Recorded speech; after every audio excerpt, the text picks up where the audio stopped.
아주 어린 시절 저는 하나님께서 저를 하나님의 자녀로 부르시는 음성을 들었습니다. 사무엘처럼 제 귀에 들려주시는 하나님의 음성을 들은 것은 아닙니다. 우리 옆집의 예배당이 건축되어지는 뚝딱뚝딱 하는 소리가 나를 하나님의 자녀로 부르시는 음성이 되었던 것이지요. 성탄절이 되면 새벽에 시골 교회는 요즘은 잘 모르겠어요. 새벽송이라고 하는 게 있었습니다. 항상 새벽송 1번 가정이 저희 가정입니다. 저희 가정은 교회를 안 다녔는데 새벽송 팀들이 저희 집에 먼저 새벽송을 하고 동리로 건너가곤 했습니다. 그 음성은 바로 저를 하나님의 자녀로 부르는 음성이 되었던 것이죠. 여러분은 언제 어디에서 어떤 방법으로 여러분을 하나님의 자녀로 부르는 음성을 들었습니까? 오늘 본문 하나님이 믿음의 조상 복의 근원 아브라함을 부르시는 음성입니다. 이때부터 성경에서는 하나님은 항상 아브라함의 하나님이라고 불려집니다. 구약이 마쳐지고 신약의 문이 열려지면은 아브라함 이름과 함께 신약이 펼쳐집니다. 아브라함과 다윗의 자손 예수 그리스도의 족보라라고 시작을 하는 거죠. 지금 지구상에 인구가 70억이 조금 더 살고 있습니다만 그 가운데 절반이 넘는 사람들이 아브라함을 믿음의 아버지라 부릅니다. 우리 기독교인들, 천주교인들, 유태교인들 그리고 이슬람 교도들이 아브라함을 믿음의 조상이라고 부르고 있는 겁니다. 과연 아브라함은 복의 근원이라 할 수가 있는 분이지요. 아브라함을 복의 근원으로 부르시는 오늘 본문 바로 앞 창세기 11장 마지막 부분 30절에 혹이나 재미있는 말씀이 나옵니다. 아브라함의 아내 사레는 임신하지 못함으로 자식이 없었더라. 하나님은 아브라함을 통해서 이 땅에 구원받은 하나님의 백성 복의 근원을 통해서 영원한 복을 누릴 수많은 민족을 일으키겠다고 지금 약속하고 있는 겁니다. 그렇다고 한다면 아브라함 자식들이 도체 널려 있어야 이 얘기가 가능해지는 것 아니겠습니까? 아브라함아 보라, 너의 수많은 이 자녀를 통해서 수많은 민족들이 구원 얻는 복을 받는 역사가 일어나게 될 것이다. 이래야 말이 된단 말이에요.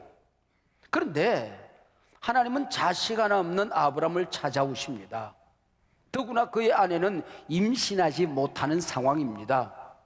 아니 자식을 낳을 수 없는, 자식이 없는 이런 상황 속에서 네 자손을 통해서 모든 민족이 구원을 받을 것이다. 이게 말이 되는 얘기입니까?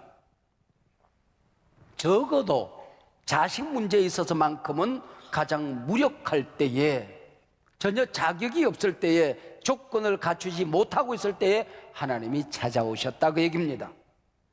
이 아브라함의 자손을 통해서 이 땅에 복의 근원을 만들어갈 것이라는 약속이 불가능한 상황 속에서 이 약속이 주어지고 있다고 하는 것이죠. 뭘 얘기하고 있는 것일까요? 하나님은 잘난 사람, 잘난 가문, 잘난 교회를 불러서 복의 근원 삼으시겠다고 하는 게 아니라는 겁니다. 하나님은 어떤 조건, 어떤 자격이 있어서 아브라함을 복의 근원으로 부르신 것이 아니라는 겁니다. 이걸 신학적으로는 무조건적인 은혜라고 하는 겁니다. 그러므로 하나님이 찾아와 나를 부르실 때에 우리는 받으면 됩니다. 응답하면 됩니다. 감사하면 되는 것입니다. 이것이 구원입니다. 이것이 바로 복의 근원이 되는 길이라고 하는 거지요. 하나님이 이 민족, 이 백성을 당신의 백성 복의 근원으로 부르시던 130년 전 우리나라 상황은 어떠했습니까? 잘나서 이 민족을 복의 근원으로 부르신 것이 아니라고 하는 것입니다. 한창 이 민족이 잘 나갈 때에 마지막 때 내가 너희 민족을 복의 근원 삼으시겠다고 약속하는 상황이 아니었다는 거지요. 당시 한반도 이 땅은 강대국들의 전쟁터였습니다. 세계 열강들이 이 민족을 떠나며 일본 제국주의의 이 나라를 팔아버렸습니다. 알만한 지성인들은 절망하며 통곡했습니다. 뜻 있는 젊은이들이 수도 없이 자결을 합니다. 임금이 끌려나갑니다. 한날의 황후가 비참히 그놈들의 손에 죽습니다. 바로 이때 하나님이 이 땅에 찾아오신 것입니다. 선교사님들을 보내주신 것입니다. 이 백성을 당신의 백성 복의 근원으로 부르고 계셨던 것이죠. 지난 130년 붙들 것이 없었습니다. 그래서 우리는 하나님만 붙들었습니다. 하나님께 기도하지 않고는 하룻밤도 평안히 지낼 수 없는 시간들이었습니다. 열심히 성경 읽었습니다. 기도하는 길밖에 없었습니다. 예배 잘 드리고 예수 잘 믿는 일 외에 우리 민족이 할 수 있는 게 별로 없었습니다. 그런 사이 하나님은 우리에게 해방의 기쁨을 주셨습니다. 전쟁의 소용돌이에서 이 민족을 구원해 주셨습니다. 나라는 잘 살게 되었고 교회는 부흥되어졌습니다. 눈을 열고 보니 이 민족이 한국 교회가 복의 근원이 되고 있었던 것이죠. 우리 한국 기독교가 더욱 건강해야 될 이유가 여기에 있는 것입니다. 교회가 건강해야 나라가 건강해지는 겁니다. 여러분들이 똑바로 서 있어야 역사가 똑바로 서게 되는 것입니다. 여러분이 복을 받아야 이 역사가 복을 받고 이 사회가 복을 받는 겁니다. 다시 오늘 본문을 살펴보십시다. 본문 2절과 3절은 아브라함을 복의 근원으로 불러주시던 하나님의 약속의 말씀입니다.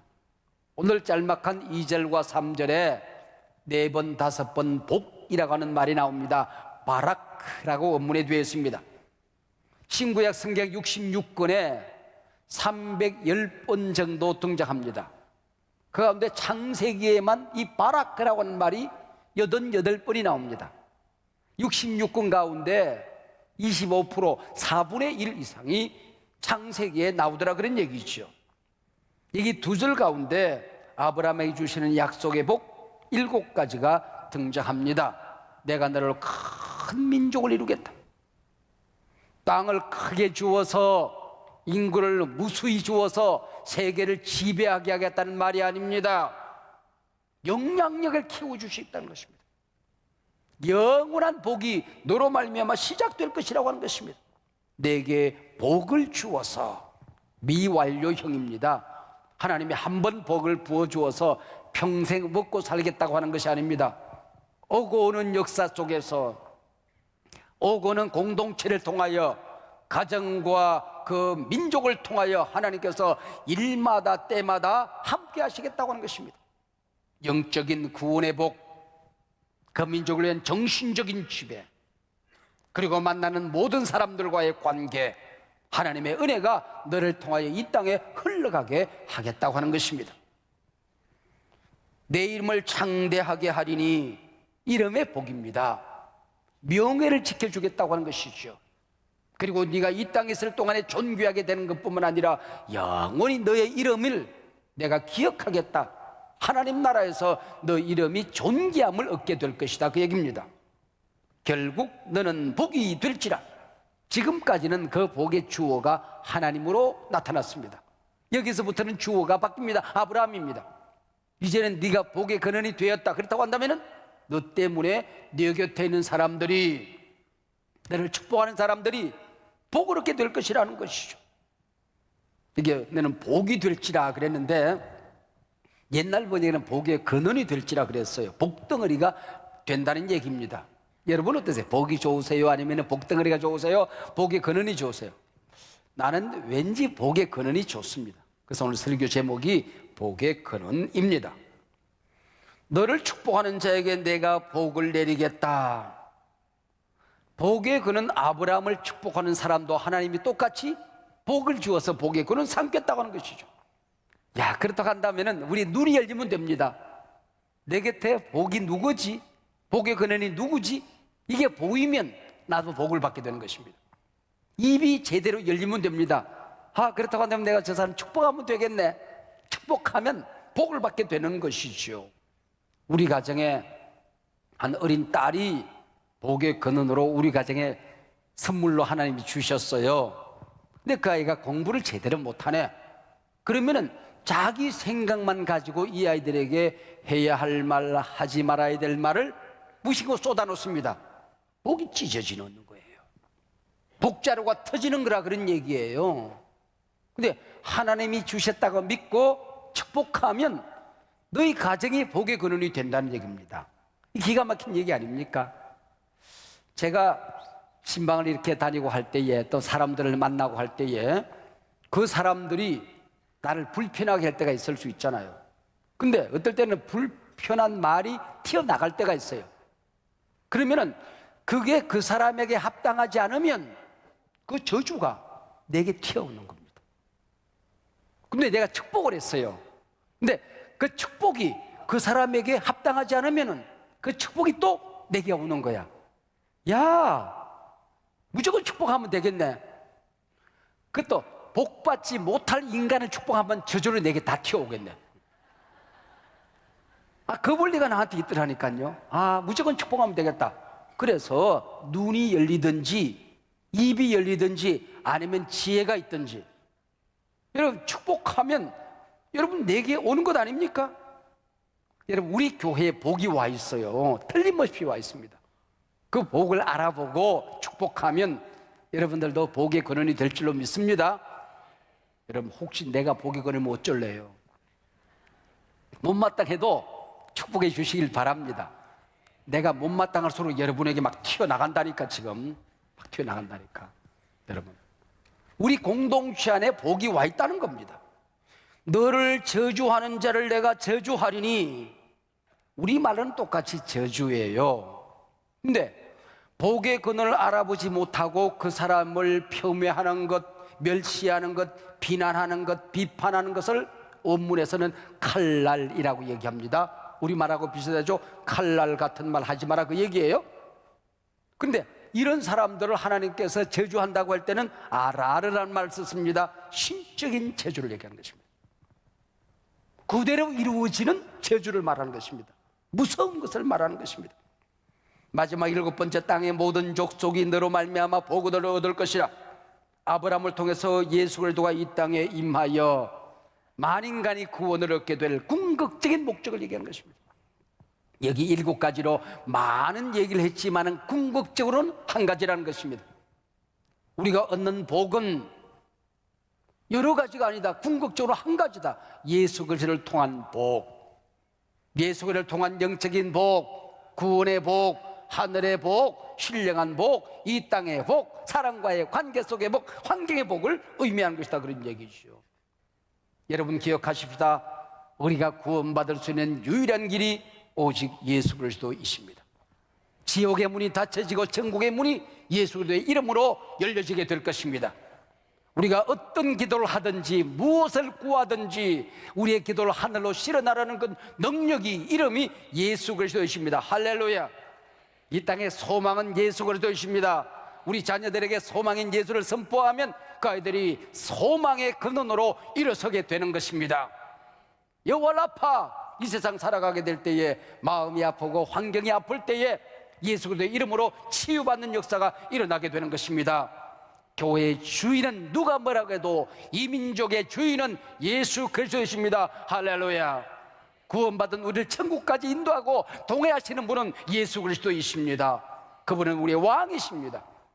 그러므로 인류 최고의 명절은 예수 그리스도가 이 땅에 오신 날입니다. 예수님이 오심으로 말미암아 어둠은 사라집니다. 빛이 임하게 되는 것입니다. 절망은 사라집니다. 희망이 이 땅에 임했기 때문입니다. 가난은 사라집니다. 우리가 부유한 삶을 누리게 되는 것입니다. 약한 자를 강하게 들어 쓰시는 역사가 일어나게 되는 것입니다. 절망하던 모든 민족들이 희망으로 일어서게 되는 것입니다. 할렐루야. 그래서 이 대림절은 모든 절기의 시작이 되는 것입니다. 성탄절은 인류의 희망이 되는 것이요. 크리스마스 뭡니까? 예수가 그리스도라고 예배하는 날이 크리스마스입니다. 그리스도를 미사한다는 것입니다. 그것이 크리스마스입니다. 이 땅의 모든 사람들이 예수님만이 우리의 왕이십니다. 예수님만이 그리스도이십니다. 예수님만이 우리의 구세주십니다. 이 땅과 영원한 세계의 왕이십니다. 이 고백을 하고 예배드린 날이 크리스마스라고 하는 거죠. 어떤 한 사람이 1학년 싫고 그래서 복권을 매일 샀답니다. 로또 복권을 샀대요. 근데 예수 믿는 사람이 복권을 사는 게, 로또를 사는 게 맞나 안 맞나 늘 갈등이 있었대요. 그래서 교회에서 성경 공부를 하는데 성경을 읽다 보니까 로또가 성경에서 나왔다는 걸 알게 된 것입니다. 이거 기가 막힌 거잖아요. 오늘 본문을 딱 읽어 내려가는데 오늘 본문 4절입니다. 창세기 12장. 이에 아브라함이 여호와의 말씀을 따라갔고 롯도 그와 함께 갔더라. 이게 로또가 나오더라는 거예요. 기가 막히지 않습니까? 그래서 또 13장을 이리 내려가는데 13장 5절입니다. 아브라함의 일행 롯도. 이 로또와 그 로또는 다른 로또지만은 복에 그는 아브라함을 따라갔던 롯이 로또 대박을 맞은 겁니다. 할렐루야. 복의 근원과 함께하는 이게 로또가 되는 것이지요. 근데 어느 날 이 롯에게 시험이 옵니다. 아브라함의 일꾼들과 롯의 일꾼들이 목초지를 두고 갈등을 일으키게 되는 것입니다. 이때에 아브라함은 양보를 합니다. 그리고 하나님의 뜻을 따라갑니다. 그러나 롯은 목초지, 화려한 문화, 저적을 줄 모르고 그곳으로 가는 겁니다. 롯은 고백해야 옳았습니다. 삼촌은 복의 근원이십니다. 아브라함 삼촌이 계시는 곳에 나도 있을 것입니다. 삼촌이 가는 곳에 나도 갈 겁니다. 삼촌과 영원히 함께 할 것입니다. 그래서야 옳았을 것 아닙니까? 롯의 여동생인지 모르겠어요. 성경에 롯하고 비슷한 이름이 나옵니다. 룻이라는 이름이 나옵니다. 이 룻은 복의 근을 알아봤어요. 어머니가 가는 곳에 나오미를 향하여 고백하지 않습니까? 어머니가 가는 곳에 제가 갈 것입니다. 어머니 머무는 곳에 나도 머물게 될 것입니다. 어머니가 사는 곳에 내가 살 겁니다.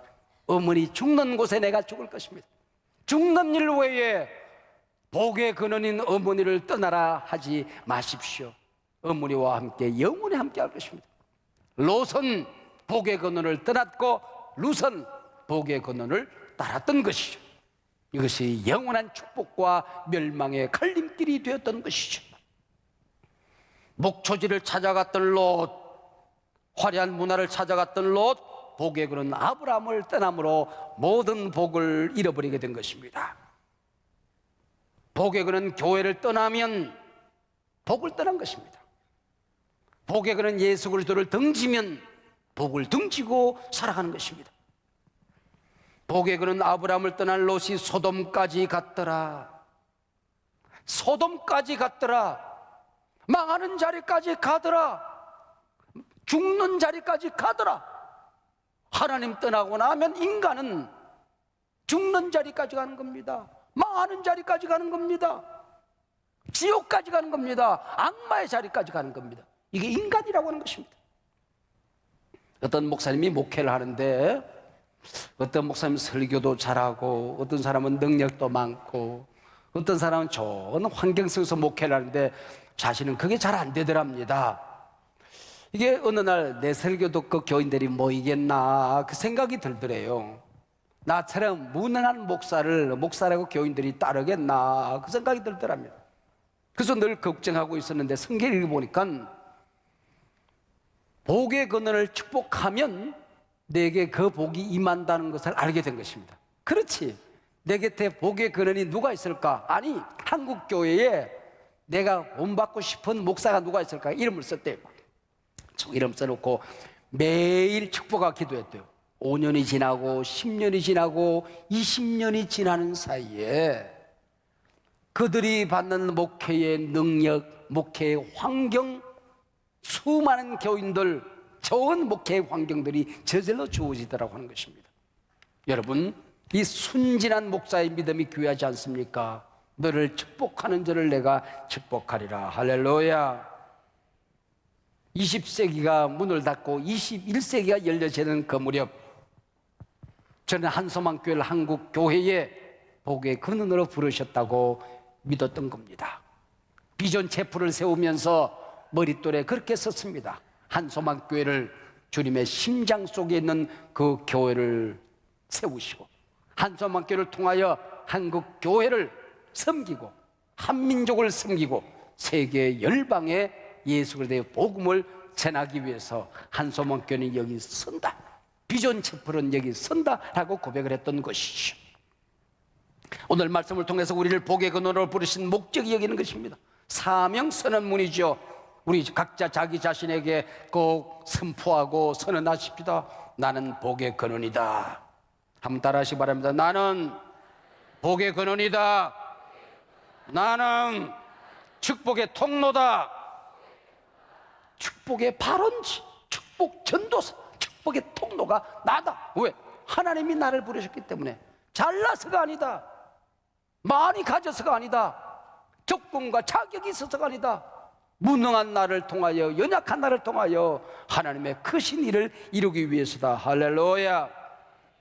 그리고 나 자신에게 물어보십시다. 나는 진짜 복의 근원인지, 그리고 나 때문에 누가 구원받았는지, 나 때문에 누가 복을 받았는지, 나 때문에 우리 가정이 예수 그리스도의 복을 받았는지, 우리 가정 때문에 내가 가는 일터가, 내가 만나는 사람들이, 공동체가 복된 공동체로 바뀌어지고 있는지. 여러분 기억하십시다. 복덩어리가 움직이는 대로 복은 따라다닙니다. 복의 근원은 함부로 생각해서는 안 되는 거예요. 복의 근원은 함부로 말해서는 안 되는 거예요. 왜? 내가 말하는 그 시간에 그 말이 내 귀에 들립니다. 내 영혼의 옥토에 떨어집니다. 그것이 자라게 되는 것입니다. 그리고 그 말을 듣는 사람들은 대개 소중한 내 곁에 살아가는 사람들입니다. 내 말이 선포된 대로 그들에게 이루어지는 것이죠. 함부로 행동해서는 안 됩니다. 함부로 살아서는 아니 되는 것입니다. 내가 말한 대로 내가 복을 받고 그 말을 들은 내 소중한 사람들이 복을 받는 것입니다. 너를 축복하는 자에게는 내가 축복하고, 네가 저주하는 자에게는 내가 저주하리니 기억을 하시기를 바랍니다. 교회는 복의 근원입니다. 교회는 세상의 희망입니다. 교회 밖에는 구원이 없습니다. 교회를 통해서 예수 그리스도의 복, 구원이 선포되어집니다. 여러분 손을 잘 기억하셔야 돼요. 천국 열쇠를 내 손에 주리니 이 땅에서 네가 무엇이든지 풀면 하늘에도 풀리리라. 네가 무엇이든지 매면 하늘에서도 매이리라. 할렐루야. 상대를 묶는 게 아닙니다. 당신이 묶이는 것입니다. 여러분 푸시기를 바랍니다. 여러분의 자녀를 묶고 살지 마시기를 바랍니다. 은혜의 강물로 놓아주시기를 바랍니다. 할렐루야. 한국교회는 복의 근원입니다. 오늘 세상의 복덩이는 교회를 어떻게 대하느냐에 따라서 복과 저주가 갈라집니다. 한국교회가 바로 서지 못해서 이 시대를 살아가는 사람들이 교회를 욕하기 시작하면 이래저래 넘어가고 나죽는 거지. 예수 그리스도를 높이는 민족, 교회가 존귀해지는 시대, 하나님의 말씀이 살아 흥왕되는 그 역사, 그 시대는 복받은 시대가 되는 것입니다. 한국교회가 바로 서지 못하면 여러분 이래저래 교회도 어려워지고 민족도 어려워지고 나라도 어려워지는 것입니다. 유교를 수습하고 매가던 원수가 이 나라를 떠나면서 했던 유명한 말이 있습니다. 대한민국 미래는 신학의 문제가 좌우할 것입니다. 신학 공부하라는 얘기가 아니에요. 정치를 어떻게 하느냐, 경제가 얼마만큼 부흥되느냐, 문화가 어떻게 달라지느냐에 따라서 민족의 운명이 달라지는 것이 아니다. 말씀이 살아 움직이면 이 민족은 살아 움직이게 될 것이다. 교회가 부흥되면 이 나라 경제도 부흥되게 될 것이다. 교회가 똑바로 서면 정치가 바로 서게 될 것이다. 교회가 하나 되면 남북도 하나가 될 것이다. 여러분 기억하십시다. 내가 복의 근원이다. 우리 교회가 복의 근원이다. 한국 교회가 복의 근원이다.